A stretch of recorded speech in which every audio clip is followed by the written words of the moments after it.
I'm Daniel Gross, and this is the number. The number today is $27 million.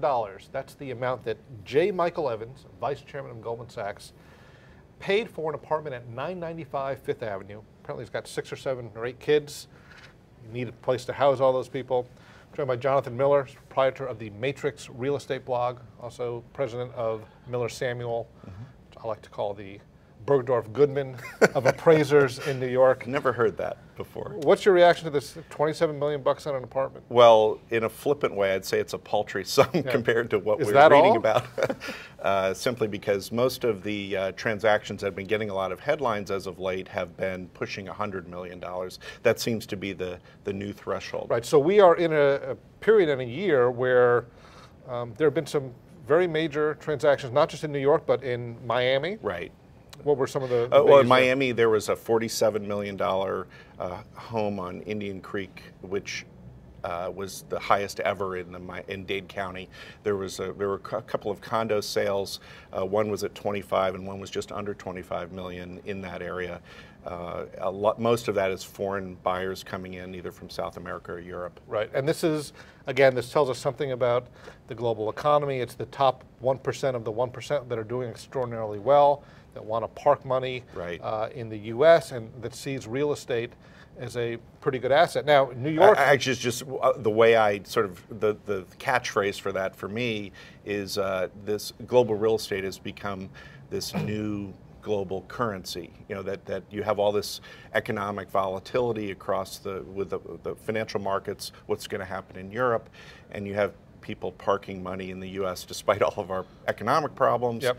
So it was perceived as a safe haven. They don't want to buy U.S. government debt. They don't necessarily want to hold the dollar. Right. But having some limestone and throwing a little prestige and all that, I think. Absolutely. Now, again, this $27 million, impressive. The typical price of a median new home in this country is probably around $200,000, but that's something of a piker compared to some of the sales. So, 15 Central Park West, we saw a condo sold for $88 million. Yes, that actually was the Russian oligarch that came in and bought it for his 20-something-year-old daughter as a place to crash in the city. Every father wants to buy an $88 million place for his daughter.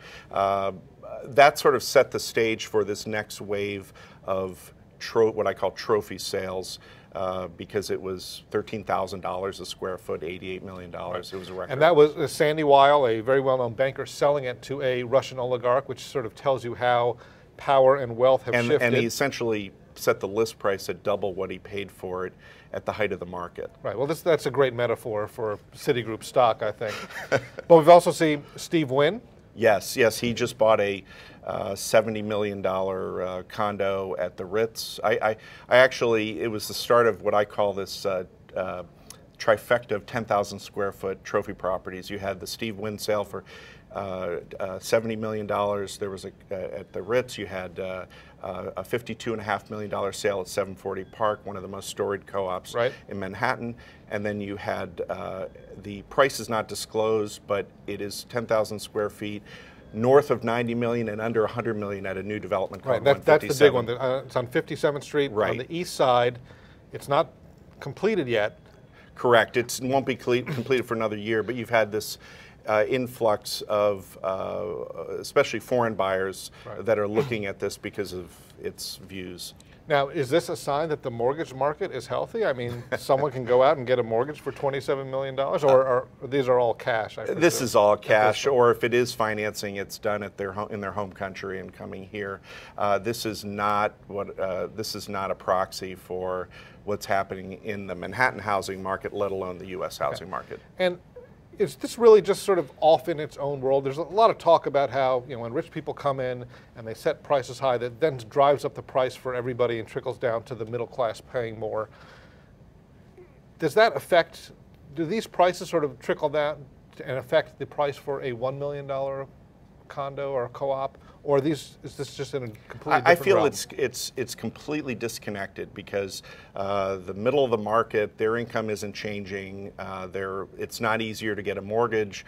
Nothing's really changing mechanically. Maybe they feel better in a macro sense about their market, and maybe there's some fringe benefit, but it's not going to impact pricing. So in other words, when people pay $70 million for a Monet, it doesn't affect the price of a Leroy Neiman poster. Or my kid's artwork from There you go. ninth grade art class. Well, you could try selling those to a Russian oligarch. That could be nice. I'll put it on my list. All right, well, Jonathan Miller, thanks very much for joining us. I'm Daniel Gross, and this is The Number.